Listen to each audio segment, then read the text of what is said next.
right, Eric, I'm guessing you remember this too because it's so vivid in my memory. So when we were in high school in the weight room, so we did competitive weightlifting because we're short and I don't know, it was like an individual sport, but on the wall in the weight room, the saying was, if it was easy, everyone would do it. Do you remember that? Yes. And that is carried over. I think that's not just for you, because I've heard you and Diana talk about it, but yeah. I think about that all the time. And I think many of us would say, Eric, you're too hard on yourself. And I know you've always been too hard on yourself, I think. But what is today the 2-year anniversary of? 2 years ago today, we got a big rain, and so it slowed all of the truck driving and construction stuff, farm stuff down. And I was trying to get my channel up and going, but the hardest thing with it is the editing. People don't realize how much there is into editing now, and I don't come from a tech background. So that day, it rained. I remember I walked into the shop, Dad, Adam, and another guy were here, and I'm like, hey, do you guys need anything from me? If not, I'm gonna take my computer up to your house and work on editing. And I walk back into the house, physically grab my computer, throw it on the passenger seat of the truck with the external hard drive, and I brought up a desk and a chair, and because I didn't have headphones, I didn't have earbuds, I didn't have anything, and I showed up on your doorstep. Well, and it's kind of fun because you have the foresight. So Eric's like really into like anniversaries of things, like you remember dates and different things, and so you had the foresight to take some video on that day. So here was a little bit of what was going on that day. Today, because I suck at computer stuff completely. Like, that's what I loved about my iPad. I actually just asked Dawn, like, what is this? So I'm over at Dawn's because I've been working on editing videos, and it's not gone well at all. When you can't cut it with fire, computers, you gotta be a little more sensitive. A little bit more, yeah. So I actually asked Dawn today, we got 4 inches of rain, so I kind of slows my world down. I'm like, hey, what are you doing today? Can I just come over to your place? So as you can see, I brought my computer, I brought a desk, I came prepared. I actually even already asked Dawn, what does this do? Here I am today. Dawn's gonna give me some editing lessons. And by the end of the day, you're gonna be publishing a video to YouTube. How about end of the week? Can we set the bar a little lower? You've been pushing it out too far. End of the day today. Wow. Video published. Notice we're not saying the date. See, that's money my way. Nope. It is August 24th, 2021. It is 12:10 p.m. And there will be a video published today. You gotta rip the Band-Aid off. You just gotta do it. And so, Eric, the reason I was being hard on you about we are going to publish a video today is because you had been, for probably the previous year, we had been talking about it, and you hadn't gotten over the hurdle yet of doing it. It is, it's interesting because you're putting yourself out there, and tomorrow always seems like a better day than today to start. Especially to put yourself out there on the internet, right? And it's a very public learning curve. Oh yeah. I think, and so to think someone's gonna be interested in my life, they're gonna want to watch this, but it's been fun because you actually have a fascinating life, and so I know those who have watched and been watching, they've really enjoyed. There goes Dad. They've really enjoyed getting to see not just a farmer, but all the other stuff that you do too. Yeah, and what it's crazy because we were talking about today too is okay, so you're a mechanic, wrench spinner guy, you're a truck driver guy, but then what a lot of people don't see, and it's the one thing we really can't film a whole lot of, is a lot of times I'm manager guy and taking the phone calls, taking the emails, and that kind of stuff. And so, but the downside with that is none of those skills carry over into editing and having to learn the editing, because that's the one thing. Watching you the very first time put the first video together, because even though Dawn did 95% of that first video, and watching her just move things, because one of the biggest challenges with how we film and what we film is trying to control the audio with all the diesel motors and all the metal clanks and sounds.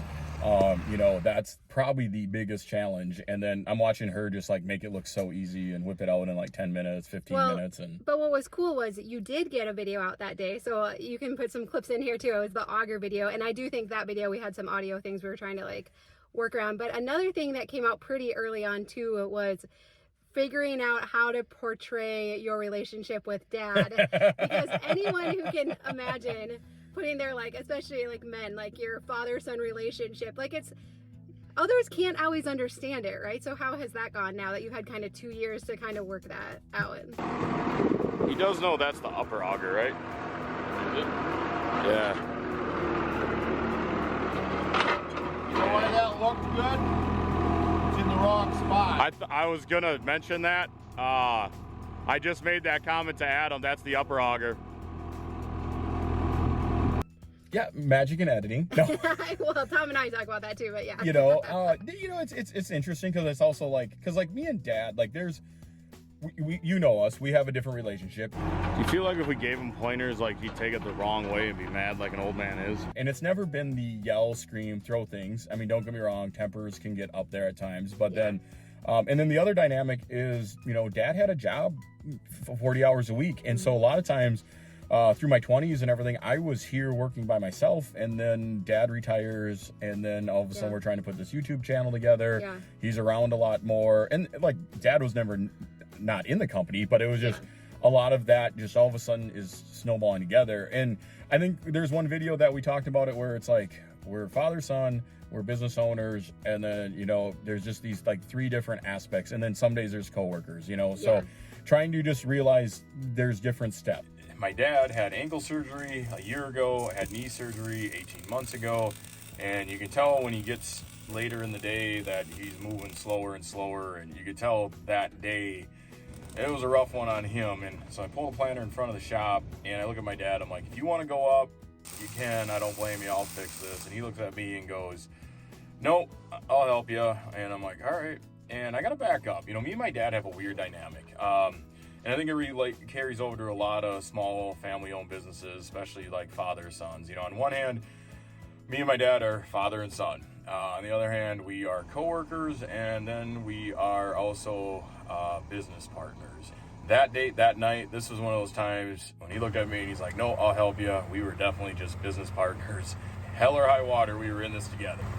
What's been your most favorite part though? Now you're 2 years in, and now you've really been cranking out the videos lately. What's been your favorite part about it? Oh, I think seeing like the reaction and seeing some of the comments, the positive comment side of it, we think it's common what we do around here, and it's definitely different.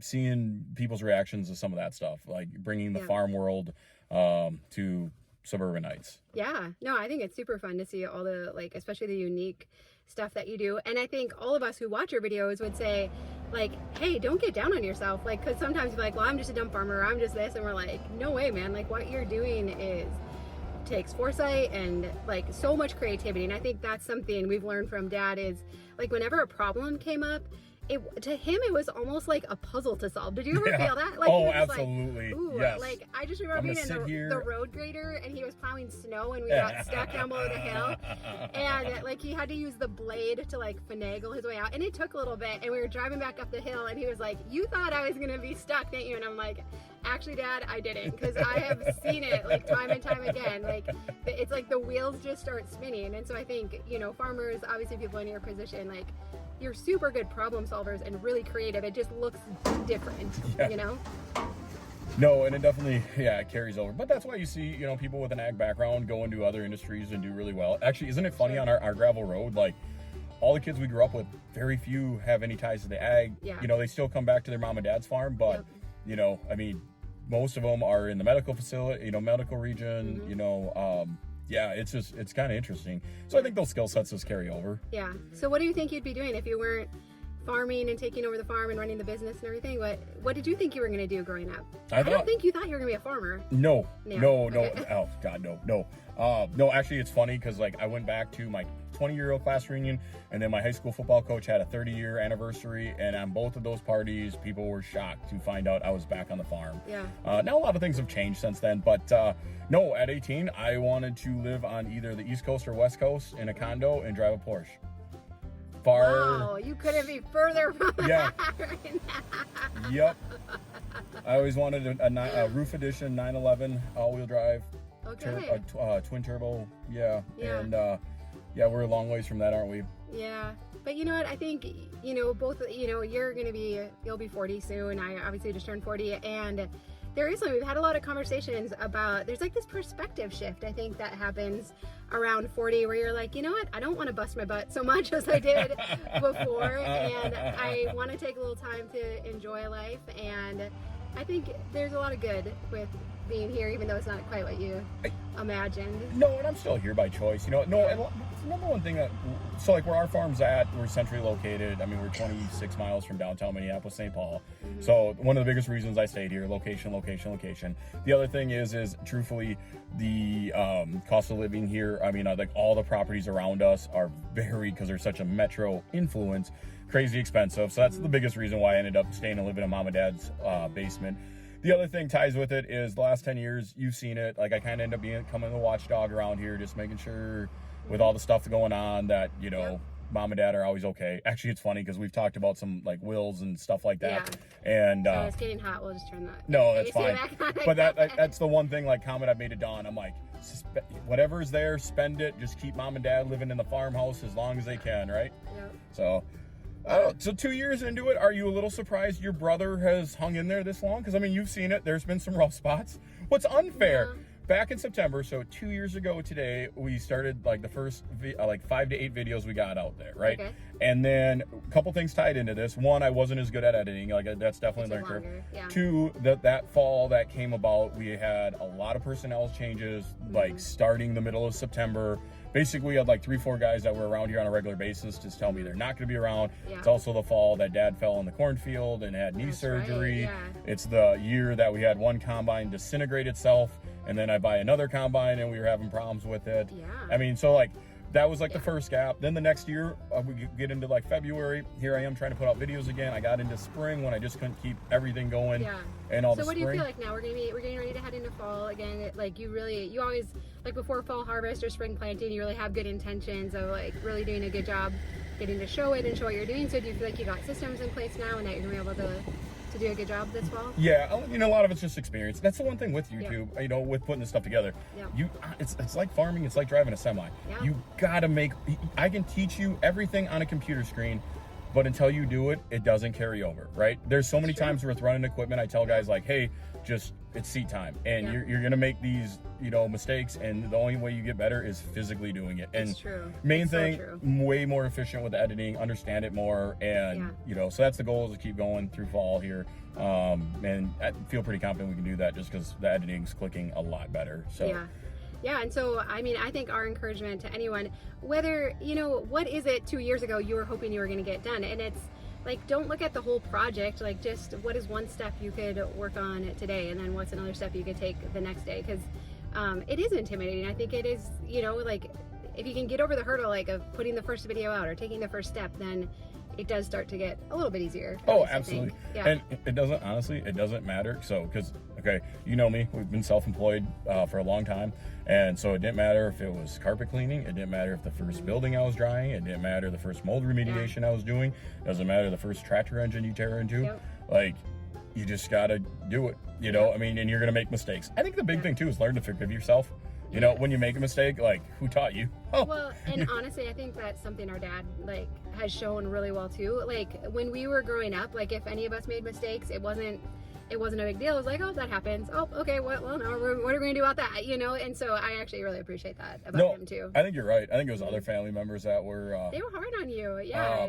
That's an understatement. See, this is a family channel. Well, I think others can probably relate to it, too. Everyone can think of who their critics were, right? And they're the ones that put those doubts and that negative talk in sometimes, right? So, and it's always there. It doesn't matter what industry. There's always going to be one haggler. That's a given. So, but no, just hard to believe it's 2 years. Yeah. So where do you want to be 2 years from now? I'm not thinking that far ahead. 2 weeks from now. Here's the goal. So August 24th. About a month from now, we'll have combines hopefully going across the field. Yeah. And then, my birthday's at the end of November. Yeah. And that's always just like, let me get to my birthday. Try to be done by then, right? Yep. Yeah. Try to be done by then. Yeah. Has not happened in like 5 years. Actually, it was 2020 we were done. We were done farming and spreading, but then Dad's like, hey, let's do a tile project. And then he's like, oh, it's a small project. And then I'm talking to the inspector, or the guy from the county, and he's like, these are the biggest berm tile projects I've ever done. And we're like, you gotta be kidding me. It just that, and then, oh yes, right, so just Dad, oh, I got a little project, oh yeah, it's a little bigger than that. The story of your life. That's awesome. Well, congratulations on making it 2 years, and you're doing an awesome job. I think everyone agrees too, so keep it up.